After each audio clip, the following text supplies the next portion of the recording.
ഹിന്ദു ഐക്യവേദി സംസ്ഥാന സമ്മേളനം ഏപ്രിൽ 4 മുതൽ 6 വരെ പാലക്കാട്ട് നടക്കും. സമ്മേളന നടത്തിപ്പിനായി സംഘാടക സമിതി രൂപീകരിച്ചു. സംഘാടക സമിതി രൂപീകരണം മുഖ്യ രക്ഷാധികാരി KP ശശികല ഉദ്ഘാടനം ചെയ്തു. ഇവിടുത്തെ യുവജനങ്ങൾ അവർക്കോ സമാജത്തിനോ പറ്റാത്ത വിധത്തിലായിപ്പെടുന്നു.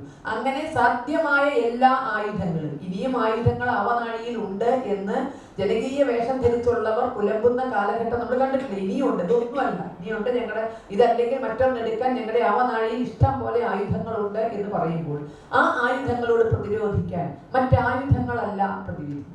ആ ആയുധങ്ങളോട്, ഏത് ആയുധങ്ങളോടും പ്രതിരോധിക്കാൻ സാധിക്കുക ശക്തിയുള്ളൊരു മനസ്സിലാണ്. ധീരന്മാർക്ക് മുന്നിൽ വരുന്ന ആയുധ പ്രശ്നമല്ല, അവരേത് അളവ് എടുത്തോട്ടെ.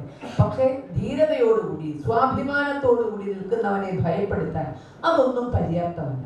അതുകൊണ്ട് ആ സ്വാഭിമാനവും ധൈര്യവും ഹൈന്ദവ സമൂഹത്തിന് ഉണ്ടാക്കി കൊടുക്കാൻ കഴിയുക നമ്മുടെ ഐക്യത്തിൽ നിന്നാണ്.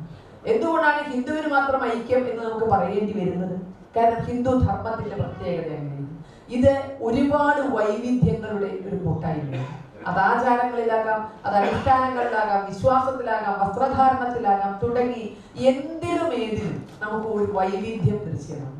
ഈ വൈവിധ്യങ്ങൾക്കൊക്കെ അപ്പുറത്ത് നമ്മൾ ഒന്നാണ് എന്നൊരു ചിന്ത മാത്രമാണ് നമ്മെ മുന്നോട്ട് നയിക്കുക.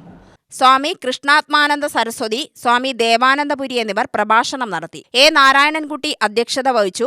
RSS സംഘചാലക് VK സോമസുന്ദരൻ, ഹിന്ദു ഐക്യവേദി സംസ്ഥാന general secretary KP Haridas, general secretary K Shainu, secretary PV Muraleedharan, നഗരസഭാ അധ്യക്ഷ പ്രമീള ശശിധരൻ, സംസ്ഥാന സെക്രട്ടറി V സുശികുമാർ, മഹിളാ ഐക്യവേദി സംസ്ഥാന പ്രസിഡന്റ് ബിന്ദു മോഹൻ എന്നിവർ പ്രസംഗിച്ചു. ഡോക്ടർ R പാർത്ഥസാരഥി ചെയർമാനായും G മധുസൂദനൻ വർക്കിംഗ് ചെയർമാനായും PN ശ്രീരാമൻ ജനറൽ കൺവീനറായും S ശ്രീരാമൻ ഉണ്ണി ട്രഷററായും സംഘാടക സമിതി രൂപീകരിച്ചു.